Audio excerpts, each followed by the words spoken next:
Dans les formations qu'on anime pour les professionnels, en fait, ils sont très intéressés, et d'autant plus intéressés qu'ils ont à accompagner dans leur profession des personnes qui ont des troubles, mais que dans leur famille, ils ont des proches. Oui. Oui. Non, ils sont vraiment... Alors, au niveau des enseignants, l'année dernière, on m'a demandé d'intervenir à une journée de formation où ils étaient plus d'une centaine. Donc, j'ai été présenter l'UNAFAB. Donc, ce qui est déjà un premier pas.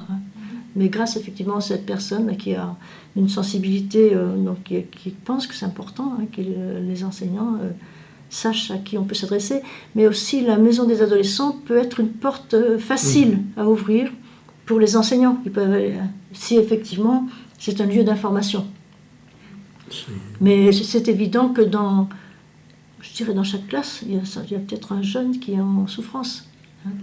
Et moi je dis, c'est pas normal qu'à un moment donné, un jeune n'ait plus de statut. C'est-à-dire qu'il n'est plus au collège, il n'est plus au lycée, il n'est plus étudiant, il reste enfermé chez lui. C'est vraiment des symptômes, des signes de grande souffrance.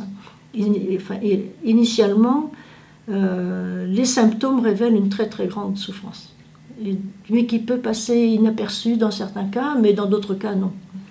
Donc, parce que vous avez des signes où au contraire la personne elle est plutôt en retrait, elle pose pas de problème, donc ça va très bien. Quand on pose pas de problème, personne se soucie de soi.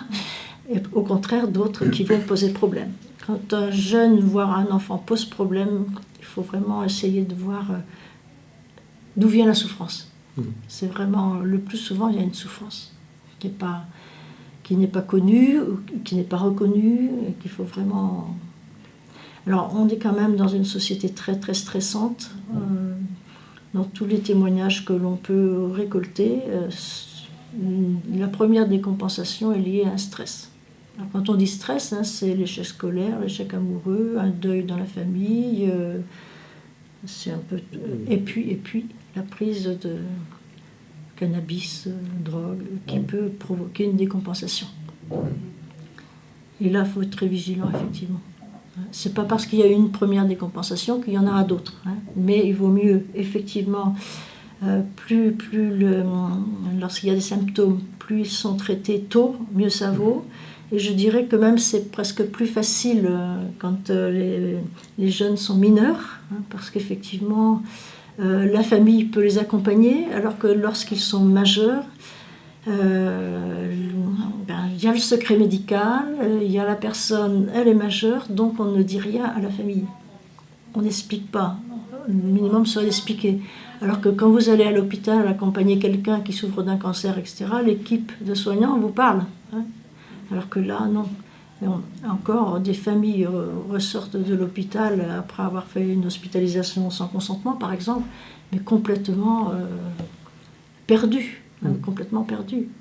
Et alors certains médecins disent, mais on leur a expliqué, mais elles sont dans de telles émotions qu'elles n'entendent pas. Je ne suis pas si sûre que ça, quoi.